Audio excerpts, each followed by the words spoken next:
some kids only know Donald Pleasance from that movie, those movies, but they forget that, it's The Great Escape and THX 1138 and A Breed Apart, and there was all the original 1984, like in black and white. Like the guy had really cut his teeth, and Halloween, the stories about how he got into Halloween are infamous, but they talk about his level of professionalism. Like, do you have a couple of Donald Pleasant moments where you around him enough to sense what kind of human being he was?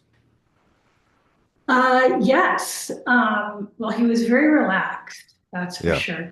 He had a nice toasty red cup going, which I thought was interesting because when anybody has any alcohol on the set, Yeah. you certainly that doesn't happen.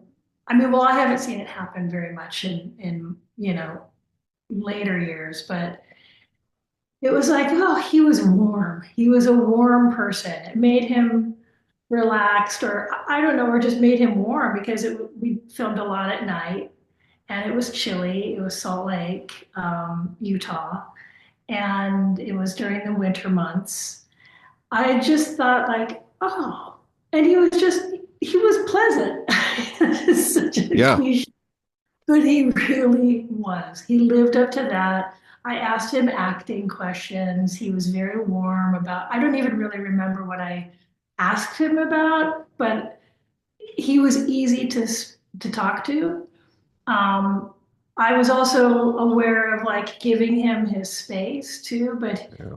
he seemed pretty much like probably enamored of the fact that we were all just kids and we all had a real respect for him and we were all, giving him the admiration that Yeah. he deserved and had earned, but also that he was really appreciative of as well.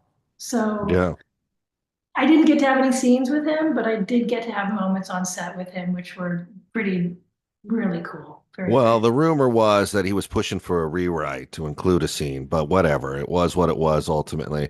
I mean, the director of that stepson is actually Jason Richter, who was in the Free Willy franchise with us at Warner Brothers. So there's like a kind of a connection all along, but he was seen as the guy, and this was seen as the movie that was going to kind of bring the franchise back from like the murky depths of obscurity or wherever it was drifting because of the way the third one went in the eyes of the audience. But it's so Pleasance strikes me as an actor who's glad he gets the call. You know what I mean? That's Yeah. how he like you want me, and the offer is I'm looking forward to seeing you in Guatemala on Tuesday. That's kind of how he, probably had survived tough times in his life to really kind of value the station he had worked his way into. Is sort of how and he did a few after that, right? Didn't he? He kind of rode with it for a bit. I believe And so. yeah, so you get a chance to do this. You get a chance to actually open it up with one of the best lines ever.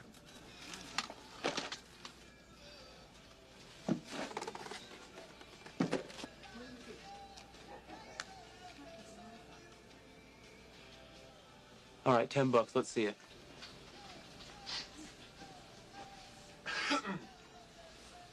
Fuck off, Wade.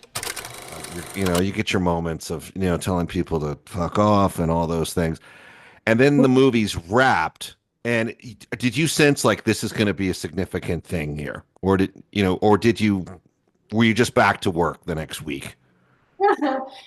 Yeah, well, I mean, honestly, it's so hard to bask in anything in this town because, like, the Yeah, second you wrap something, people are like, "So what's next?"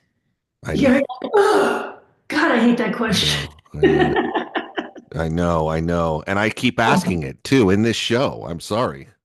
Hi there, everybody. Voice actor Roger Craig Smith here to talk to you about NMOSD. It can paralyze you, it can blind you, it can even kill you in a matter of minutes, but we are very close to a cure. And with that cure could come a cure for cancer. So please go to the Guthrie Jackson Foundation and donate today. Appreciate it.